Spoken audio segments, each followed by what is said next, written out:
Hello friends, welcome to my channel Sushant Chess Wise. Today we are going to discuss the next tactical concept, that is deflection. Okay, last time we saw destroying the defender. So what we did, that we decided once we spot a defender, we will try to destroy it. Now we will see today, when destroying doesn't work, we should try to deflect the piece. Let's have a look at this position here. We see that white has two rooks, both of them are on the open file. This e1 rook is blocked by this bishop, okay, and we see that the c1 rook can go to c8 and it can give check. This check we can see can do checkmate, but the defender is the bishop. So first what comes to our mind, we should try to destroy the bishop. Now what happens when we capture the bishop here, pawn will take the rook and the king is getting space on f7, so rook c1, rook c8 will not be a checkmate, okay. So c1 rook is not able to do checkmate from there. So what white thinks over here is, this bishop is the defender, it is not allowing the mate on c8, so white goes other way around. He plays the rook to c8 first and he is diverting the defender. So piece which was defending, so what we are doing to that, we are trying to make it go away. So that is deflection, making the piece move away. So now bishop has to take the rook, there was no other choice, and now the rook goes to e8. So this time instead of capturing the defender, we made it move away. Okay, let's see some examples of this thing. Let's go to the next one. This is our next position now. So what we see here, black on his last move captured queen into pawn over here, thinking that he is threatening a mate on the back rank, and he thought that both his rooks are defending nicely. What we can see here, the queen attacks the h7 pawn and knight is also attacking h7. So we have got two attacks on h7 and there are two supports, the rook on g7 and the king on h8. Okay, and we see that if we capture the rook here, rook into rook, there are two things which can happen. One, black can simply take the rook, or he can go for this check, any of the check, and checkmate white. So white had seen this idea before, so he understood that the g7 rook is the defender and destroying is not working here. So what he sees that there is one attack already on g8 and this rook can attack through this rook. See, they are all same type of moving pieces. So white deflects this rook away. So white plays the first move, queen h7 check. Now see, there is no other choice than to take with the rook. So forced to take rook into queen. Okay, and now very simple, there are two attacks on g8. So white takes with his rook and it becomes a checkmate. So deflection is basically very simple concept. We try to take the defender away. Okay, let's look at next one. So this is the next position now. What we see here is a very interesting case. White's pieces are very active. We see the pawn has reached the 7th rank, it's about to queen. This bishop is very important because it's on the white square and the black king is also on the white square. The rook and queen are quite well placed, but the problem is the own pawn is sitting on the 7th rank.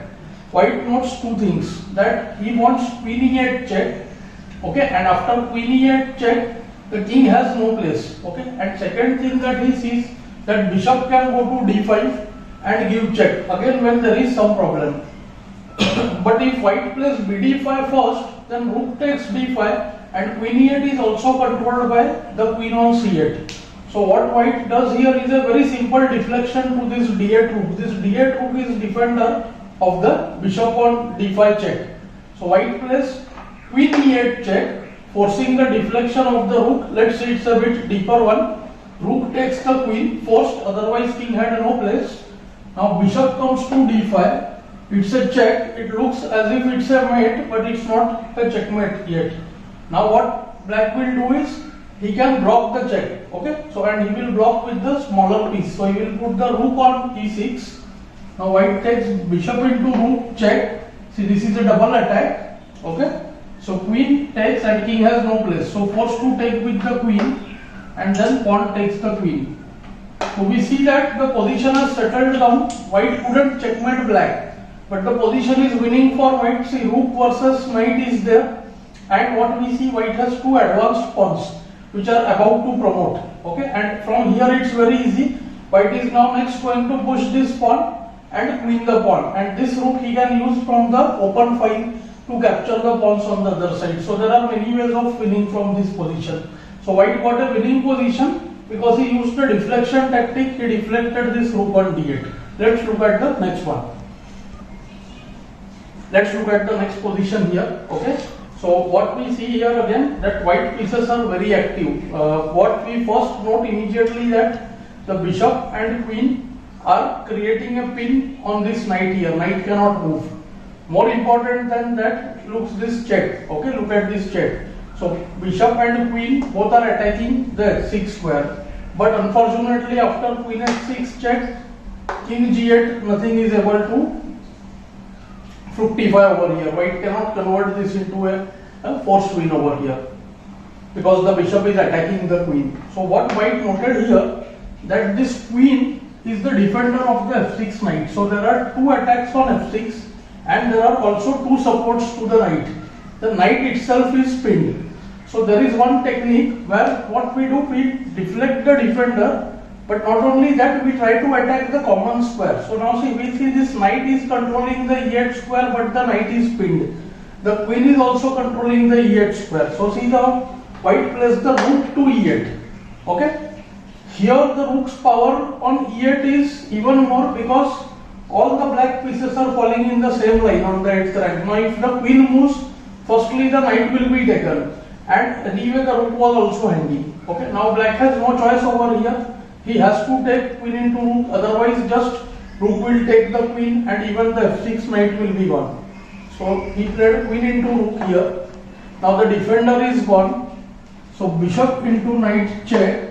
So it looks like white has given up the rook for a knight here, but white has seen further. Now king has only one place on g8, and as we have practiced before, we see that this queen and this bishop both are attacking on h8.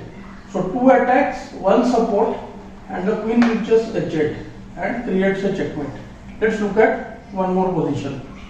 So let's look at the next position here. We see that both kings are not that well placed. Okay, the blacks rook and queen are attacking near the king. Okay, but we see that the black king is even more in danger. Firstly, it's in the center. The pawn and bishop are covering a lot of squares. King has just one square to move. Okay, and what we see, this queen is able to attack the h5 pawn. So the king is going to come under direct threat over there. Okay, white has one bad piece, that is the rook, which is just a defender here. But if we look at black, black's rook is the defender, black queen is not, black queen is well placed, and the black rook is also not that well placed. So what white sees here, that he is able to create some tactics based on this defender on h7. So this rook is defending the pawn on h5. So queen h5 check is not possible right now. Second, white sees that rook is also defending the pawn on g7. Okay, so such a piece is called overloaded piece, a piece which defends two or more things. So generally we try to destroy that piece or deflect the piece. So here white goes with the move rook g7. Now what is happening? If the rook is not taken, then white can do rook g8 mate. Okay, now we have two situations here. First, let's see, if rook takes the rook, then queen h5 check.